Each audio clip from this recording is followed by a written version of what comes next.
Kæri vinir, velkomin til þessa málþings. And before you panic, I will speak in English.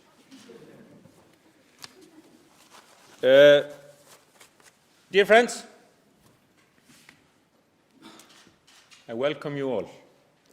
I welcome you all to this Peace Forum, both my fellow citizens of Iceland and those who have come from afar.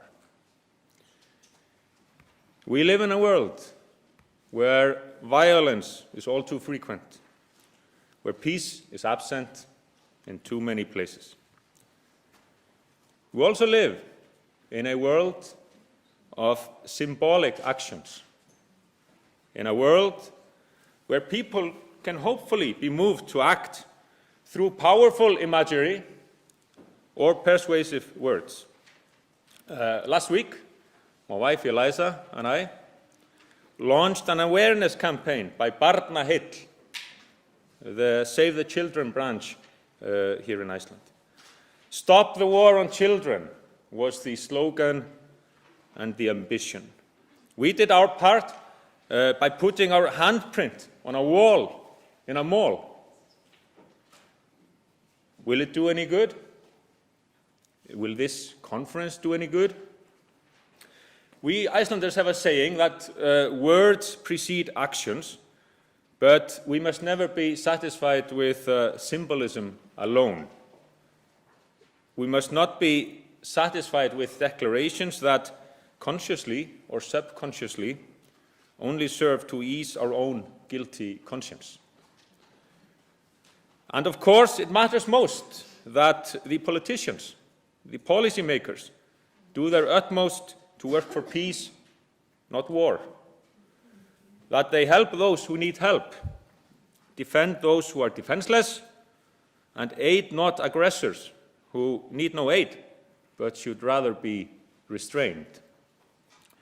Furthermore, it can be of little use and might pose more harm than good to champion idealistic policies on peace and war without having the political, popular, or actual power to enforce them as needed. And as a final point, it just may be so that we Icelanders are not the right persons to pontificate on conflicts in the world. We hold little or no experience in military matters. We do not have to make decisions on sending soldiers into battle. Still, we can listen to voices of reason and make clear our own reasoned stand. So, again, welcome to Iceland, dear guests from abroad. We will benefit from your knowledge and experience. And you will hear from Icelandic women who can certainly contribute to the debate and the good cause, regardless of our unarmed status and long distance from battlefields, or because of it. Moreover, and I'm now moving back to history, Jón Atli managed to mention that I am a historian by profession, taught history here at the University of Iceland. So allow me, or join me briefly on a journey into the past, but with a focus on women and peace, women and struggle. More than 1100 years ago, people of Norse and Celtic roots sailed to this island. We're a nation of immigrants, sailed to this island and created a society with a set of laws, but without an executive body, and a society where women were mostly subjugated to male rule and domination. The law of old forbade women to carry arms, and we know of very few women slain by weapons. That was an advantage, to be sure. Furthermore, women of high standing in this clannish society often managed to influence events and conflicts. Historian Agnes Arnórsdóttir has written extensively on women and strife in these distant days. She has pointed out that, on the positive side, well-born women benefited from the fact that they could be of value to their chieftain husbands and sons. And these women usually lived longer than the men. The men were always killing each other, as Agnes stated. Now, how did women wield their authority? In our sagas, marvelous tales of voyages and adventures, family feuds and violent strife, we find women who prevent bloody fights. They put garments on weapons, literally, thus preventing or stopping battle. And this expression is still used in Icelandic. Að bera klæði á vopnin. Put garments on the weapons.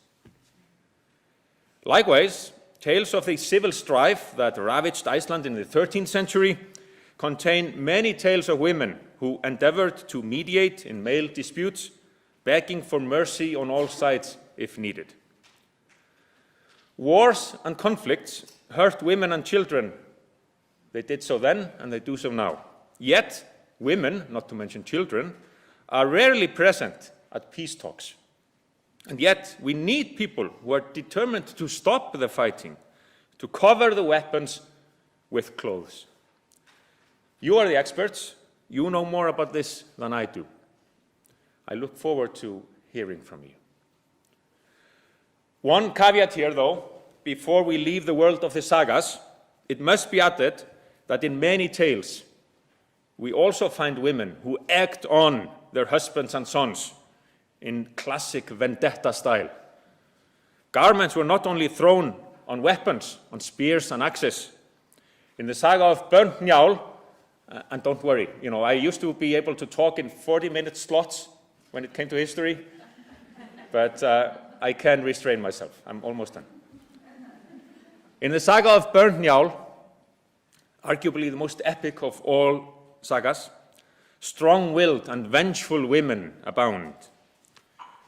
One of them, Hallgerður Starkaðardóttir, all but instructs her close cousin to seek revenge for her fallen husband, and she did this by throwing his blood-stained robe over this relative of hers, who was then duty-bound to act, to continue the vicious cycle of slayings and revenge. Or take Guðrún Ósvífursdóttir, a strong woman indeed, who realized her confines in a masculine world, but also the powers she could employ. We have done different deeds this morning, she says to her husband, who had just killed a dear friend of theirs at her insistence.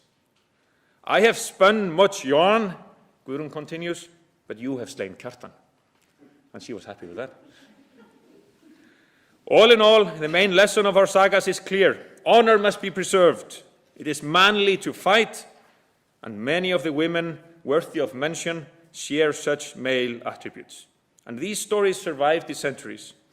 They constitute a prominent part of our cultural heritage, our collective memory. Fortunately, however, we have learned to adapt their wisdom to the needs of the present and the future.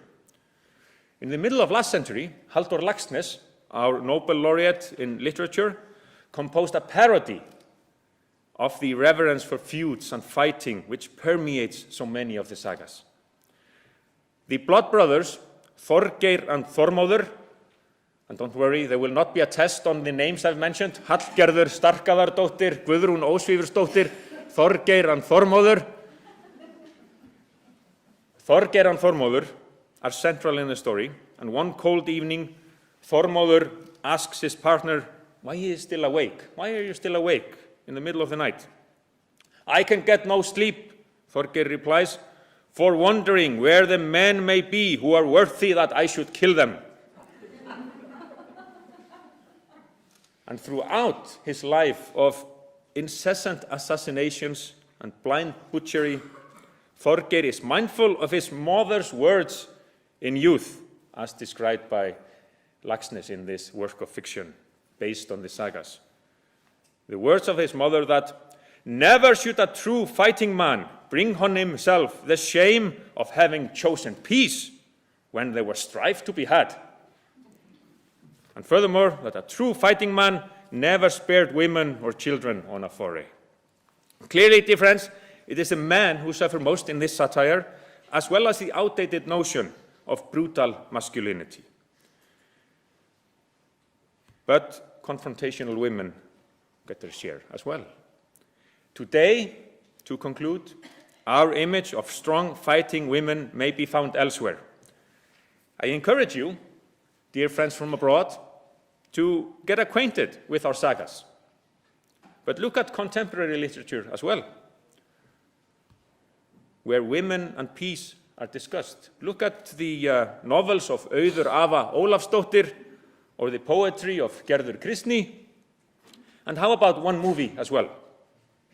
Woman at War by Benedikt Erlingsson tells the story of a woman who is determined to change the world for the better, but without putting people in harm's way and actually taking people out of harm's way for that matter.